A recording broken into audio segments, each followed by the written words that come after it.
Chers historiens, bonjour!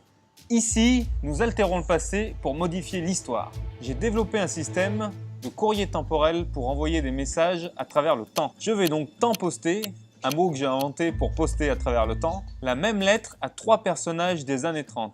Léon Blum, Édouard Daladier et Philippe Pétain. Alors c'est très simple, j'écris juste sur un petit bout de papier. Cher Léon, Édouard et Philippe. Si vous ne suivez pas ce message à la lettre, la France se fera envahir par l'Allemagne en 3 semaines en mai-juin 1940, essuyant honteusement la plus grosse défaite de son histoire. Écoutez les conseils du général de Gaulle, d'où je vous écris, l'histoire lui a donné raison.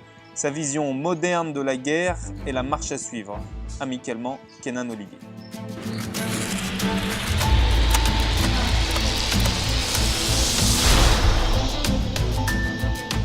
C'est maintenant que ça devient intéressant quand on regarde les résultats sur Wikipédia. Voyons voir ça. Ouh, ben ouais, il y a eu du changement. Allez, c'est parti, je vous explique ça. Septembre 1939, la France et la Grande-Bretagne déclarent la guerre à l'Allemagne en réponse à l'agression en Pologne. Dans notre réalité, la France attend les Allemands derrière la ligne Maginot, ne voulant absolument pas revivre le traumatisme de la Grande Guerre.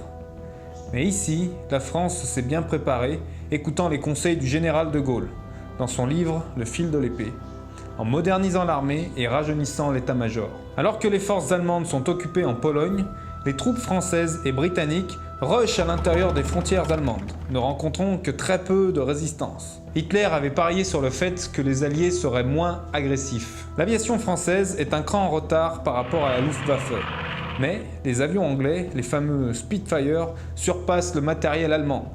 De plus, l'invention du radar permet de détecter l'arrivée des bombardiers allemands et de disperser les troupes pour diminuer les pertes. Voyant l'avancée des Alliés très inquiétante, Hitler se dépêcha de finir de pacifier la Pologne sous une terrible occupation, dans le but de transférer des troupes le plus rapidement à l'ouest, pour contenir l'avancée anglo-française. À l'hiver 1940, les Alliés sont au bord de l'Elbe et la progression est arrêtée par une défense allemande acharnée. À l'instar des Français durant la première bataille de la Marne, les Allemands meurent mais ne lâchent pas 1 cm² de terrain. Ces mots d'Hitler sont restés célèbres dans l'histoire. Lieber sterben als versagen. Plutôt mourir que faillir. L'horrible bataille d'Hambourg sera considérée comme un remake de Verdun en territoire allemand.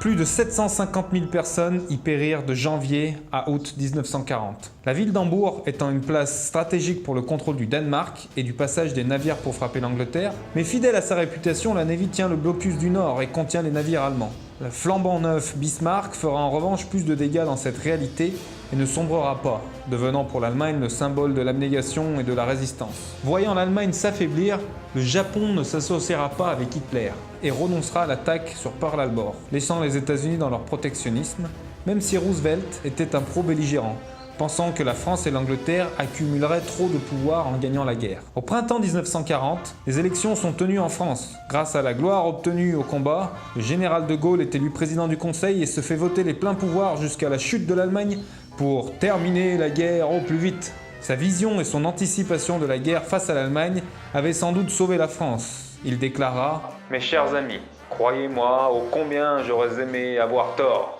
mais la France éternelle ne peut se permettre l'erreur de jugement qui l'aurait sans doute anéanti. » Le 12 août 1940, Hambourg tombe et ouvre la route de Berlin aux Alliés qui tombera dans les semaines qui suivent. Le 11 novembre 1940, 22 ans jour pour jour après l'armistice, et la date est bien choisie par la France comme symbole, Hitler signe sa capitulation. Furieuse, la France infligera à l'Allemagne des sanctions extrêmement lourdes, trop lourdes. L'Allemagne sombre dans la misère. En avril 1941, la conférence de Prague réduit l'Allemagne à un territoire allant de l'Elbe à l'Odra. L'Anschluss de 1938 est annulé, la Pologne est libérée, et dans ce même pays, des élections sont tenues pour élire un nouveau gouvernement. En juillet 1941, le Parti communiste gagne les élections, aidé par un fort appui du grand frère soviétique. L'opposition chrétienne s'organise et la guerre civile éclate. Le bolchevisme devient également de plus en plus populaire en Allemagne, où l'occupation anglo-française applique une forte répression. Mais n'ayant rien à perdre, des réunions littéralement underground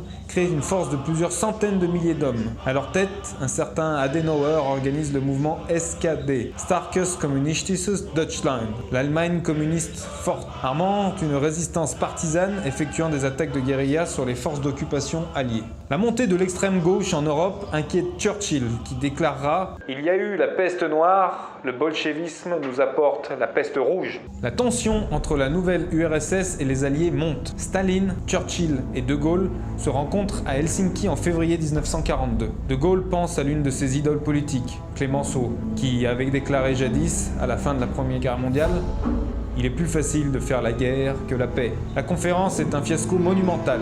De Gaulle dira à son assistant-chef de cabinet, Jean Moulin, « Staline est un gangster vérolé, qu'il est impossible de raisonner. Il y a en cet homme quelque chose du diable. » L'un des enjeux majeurs de la conférence était la neutralité des grandes puissances face à la guerre civile polonaise. Or, en mai 1942, Staline envoie ses troupes traverser la frontière pour aider les communistes en Pologne. La France et l'Angleterre n'ont malheureusement pas le choix et déclarent la guerre à la Grande Russie, l'éternelle Russie, celle où la Grande Armée fut jadis décimée. Les Alliés ayant plusieurs territoires en Asie du Sud-Est, Staline s'entend avec Hirohito, empereur du Japon, et promet son aide si le géant américain venait à sortir de sa base de Pearl Harbor pour les attaquer. Le Japon envahit les territoires anglo-français d'Asie. Ainsi, l'Indochine est annexée, puis il continue son avancée jusqu'à l'Inde, où l'armée s'engouffre dans le pays en utilisant le vent d'indépendantisme qui souffle depuis déjà quelques années pour se libérer de la domination anglaise. Le conflit s'intensifie et engendre une guerre semi-civile entre l'armée anglaise soutenue par les pro-anglais et l'armée japonaise soutenue par les anti-anglais, qui déchire le pays et monopolise de grandes forces navales et terrestres. En juin 1942, les premiers combats directs entre la Russie et les Alliés interviennent en Pologne. Étant plus aguerrie, mieux équipée et mieux dirigée, la coalition alliée, sous les ordres du général Leclerc, transperce les forces russes, laissant les plaines d'Ukraine grandes ouvertes. Churchill déclarera « Moscou s'ouvre à nous comme un coquelicot, la peste rouge sera bientôt vaincue et la grandeur tsariste ressuscitée. » Après une campagne victorieuse, les Alliés sont aux portes de Moscou en octobre 1942. La France s'était équipée du bloc MB-600, un lourd bombardier pouvant emmener une bombe de 10 tonnes. Par escadron de 12, ces bombardiers ont un effet dévastateur, compte tenu que chaque bombe souffle un bloc entier de ville. Suite au plus grand bombardement d'artillerie et d'avions de l'histoire, 25 octobre 1942, Moscou est aux mains des Alliés. C'est aussi la date d'anniversaire de la révolution russe. La Russie ne change pas de stratégie. Elle brûle la ville et la terre avant l'entrée des Alliés. L'Europe célèbre sa victoire, pensant avoir gagné la guerre, mais Staline compte bien résister et emmène son gouvernement dans la lointaine Sibérie. L'hiver à venir s'annonce comme une horreur pour les armées alliées. Le 25 décembre 1942, l'armée rouge dirigée par le général Zhukov lance une contre-offensive visant à bouter l'ennemi hors de la capitale. Les Alliés souffrent de lourdes pertes, qui ne sont rien comparées au tas de cadavres russes qui s'entassent à l'entrée de la ville. Une lettre d'un soldat dira « Les corps gèlent et durcissent. Mais lorsque quelques jours de repos s'en viennent, ils s'assouplissent, et l'on peut les voir bouger, enfin changer de position, pour ensuite regeler dans la nuit. » À force de pousser, les Russes finissent par entrer dans la ville. Les combats sont au corps à corps, se battant pour chaque centimètre carré de ville. En mars 1943, épuisés par un hiver rugueux et coupés de nourriture, les Alliés se rendent et la ville de Moscou est reprise le 3 mars. Pour galvaniser ses troupes, Staline déclare « Rossiya est ruski », ce qui veut dire « la Russie est russe ». Inquiet pour la civilisation européenne, Roosevelt fait voter l'aide financière et matérielle. Les Liberty Ships passent par le pôle Nord pour amener les armes, bateaux, avions, tanks au nord de l'Europe, au plus proche du front. Mais les nombreux sous-marins russes font un carnage parmi les navires américains.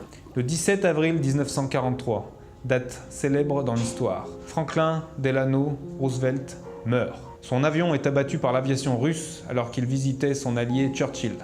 Son vice-président, Harry Truman, fait voter au Congrès la déclaration de guerre à la Russie. Nous ne pouvons regarder sans bouger, nous ne pouvons laisser faire sans agir. La civilisation occidentale doit survivre à l'ennemi qui veut sa perte. Que Dieu bénisse l'Amérique. Mais la guerre était déjà déclarée. Le Japon fait jouer son alliance avec la Russie et déclare la guerre à l'Amérique. C'est ainsi que le conflit devint mondial.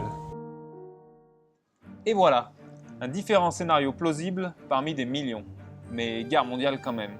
peut-être même encore plus terrifiante. N'hésitez pas à commenter vos impressions et partager vos hypothèses. Dites-moi dans les commentaires quel message vous aimeriez que j'envoie dans le passé, à qui et quand.